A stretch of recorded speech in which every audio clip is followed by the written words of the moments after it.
but the help messages are incredibly impactful in making sure that you walk through the SBA application and you have truly an eligible SBA loan. You know, as you continue, another example of a help message, the question, loan is for a purpose that will benefit the small business. You see the little question mark to the right of that question, and you're not sure what the answer will be. Well, you can click on that question mark and it will give you some narrative to help you understand what question you're answering and give you the opportunity to accurately answer the question. The other thing I want to note in this particular slide, if you look to the left and you see primary eligibility, there are multiple sections to inputting each SBA loan. And as you go through and answer questions, you've got a completion dial that shows you how complete you are in that particular section. And as you can see in the primary eligibility phase, we are 75% complete.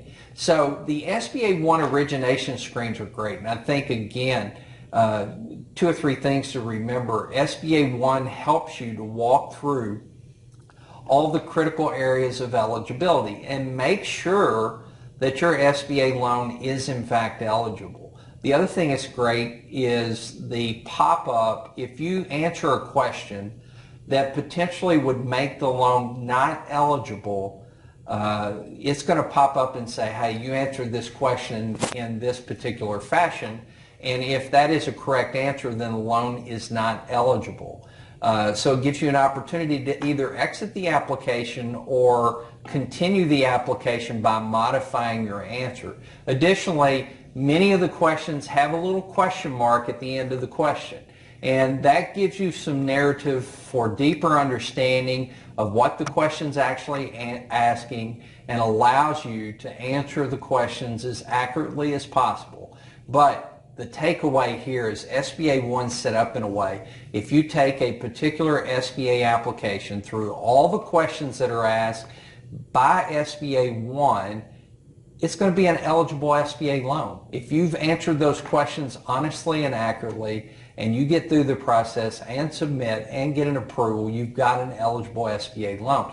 The other thing that's great, when you go back to the loan pipeline, after you've completed an application, it's going to have a document that you can click on that is a loan detail document.